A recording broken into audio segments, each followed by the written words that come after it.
It's time to work on the 52, and I'm pretty excited about what we got. Let me show you. So I ordered from Andy Bergman, I think that's what it's called, this little rubber grommet, so we can start looking at the linkage and make sure that all the shifting points are in the right spot, so that maybe that's our issue with it getting stuck. So I know this part is a big component because right at the under the hood area, I just put a hose clamp to make it work. But this should give us a much better connection, factory, and hopefully that'll be the starting point. There is some adjustments we can make underneath as well, so we're gonna check it out. When you look under the hood, the portion that I'm talking about right now is right here. Let me zoom in. And you can see right there, I've got a hose clamp holding it now, but obviously that's not ideal.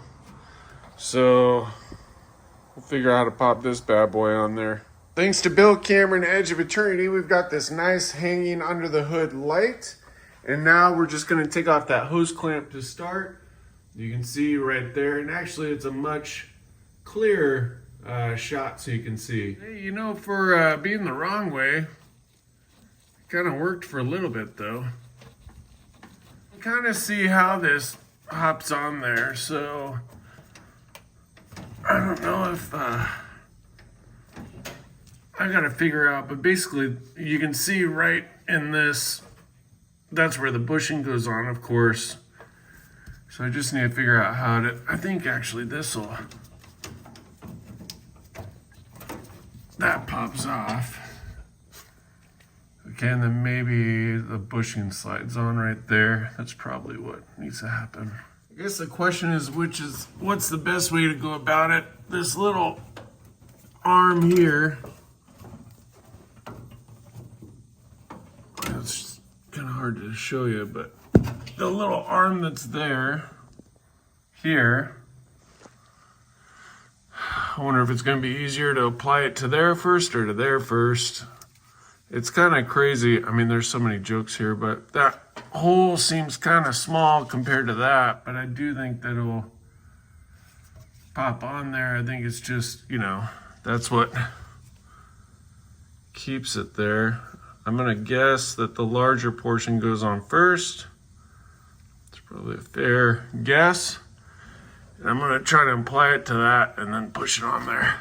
Man, it's giving me a really hard time wanting to get on there. I mean, it is a very hard rubber component, but also the reason I've got the garage door closed is because of the insane amount of heat, Arizona summer.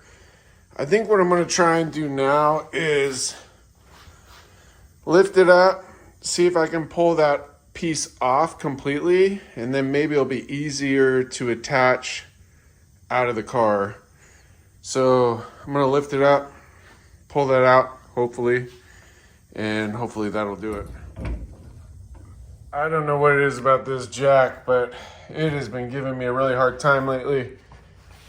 Only certain angles will it lift up, and I don't know, not really happy about it. I'm gonna have to make some adjustments though. I do have it on the jack stands now, but, well actually, yeah, I might just throw this in between there and that'll probably give me the room I need. Lifted it up a little bit more. Let's see, let's adjust our jacks. Oh man, the heat. The heat is so bad. Whew. All right, I'll probably put it back on those jacks and then just put a little pressure there just for extra support, but I think we're good.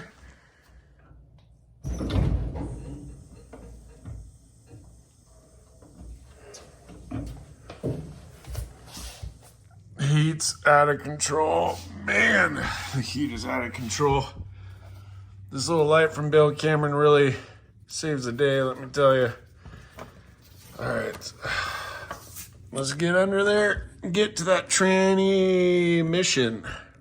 Wait, whoa, what's this line for? Is that the old fuel line? I bet you it is. Huh. We might follow that path. We got to reroute our fuel line at some point. But anyways, Get back under here. Yeah. Well, shoot. I don't know if I like this option. I think those cotter pins are gonna break if I take them out. Oh wow, look, that's digging into that pretty good. We're gonna have to relocate that also. Okay, I think we're stuck working on top because these cotter pins, I don't know, I mean, I guess we could, but oh, look, there's a grease cert right there. That's interesting. I don't have a lot of faith in that, but look, I think this might be one of the adjustments we might want to look at also. Oh wait, no, that's for the brake. Okay, but coming back here,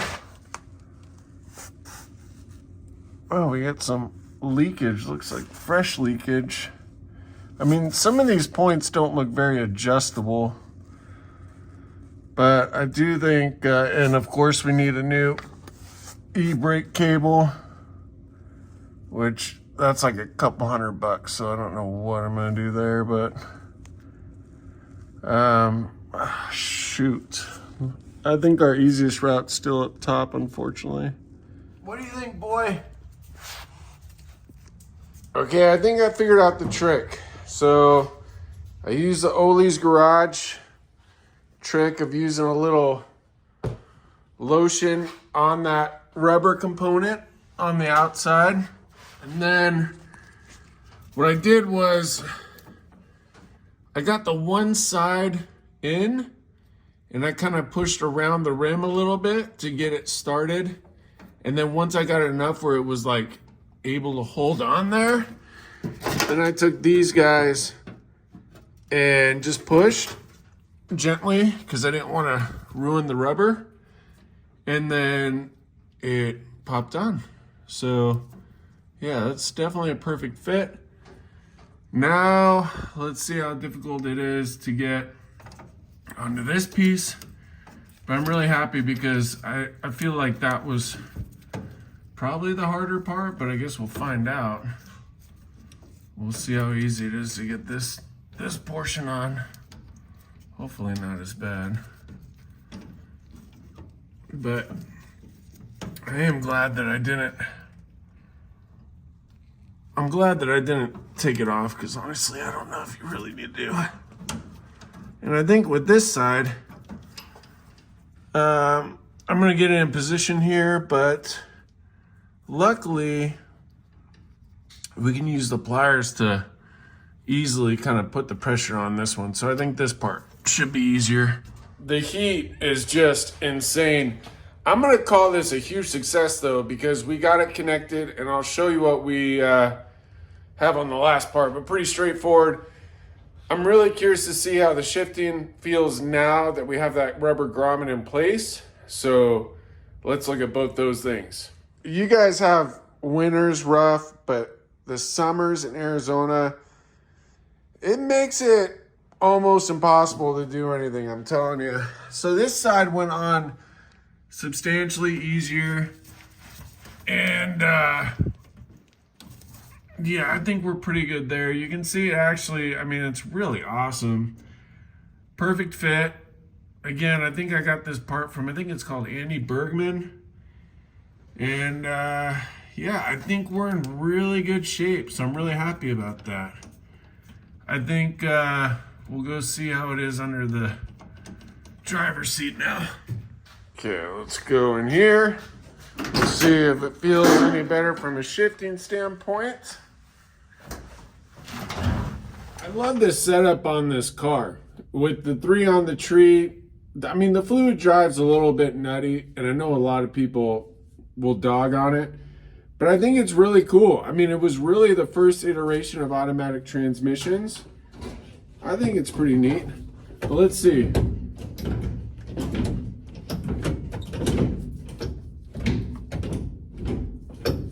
Wow. Wow.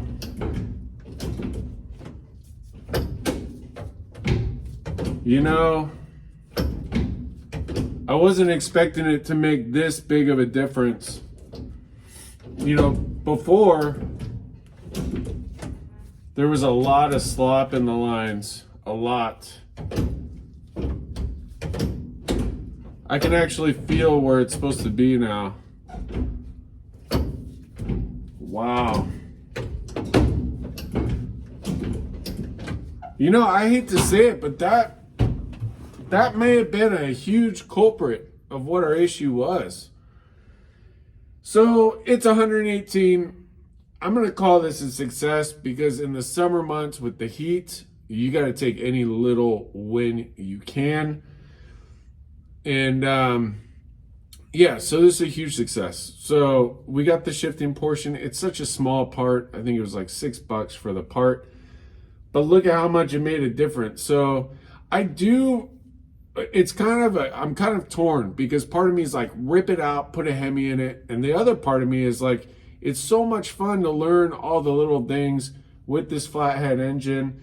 And I think it's going to be a good runner. So I don't know. I mean, right now, the most cost-effective thing is to get it running what's here. All the components are here, so making it work. And we've already gone so far. I think we've got a good shot at that. Worst case scenario, maybe we take the clutch and swap it. But I really think this is a big part of our issue. Because even if it's that much of a gap to Oli's garage point, if it's not lining up where it's supposed to be, it's going to hang up. So I think what we'll do next is we'll lift up the back end. We'll shift it, see how that shifting is, see if anything seems to be locking up. Then before we test drive it, I'll probably have somebody install that winch in the back. I think it's missing a remote, so we'll have to cross that bridge too. Maybe Jerry's found it, or maybe there's a way around it. I don't know. I've never even owned a winch before, to be honest. So, yeah, I'm going to call that good. Thank you guys for watching, and boom, baby.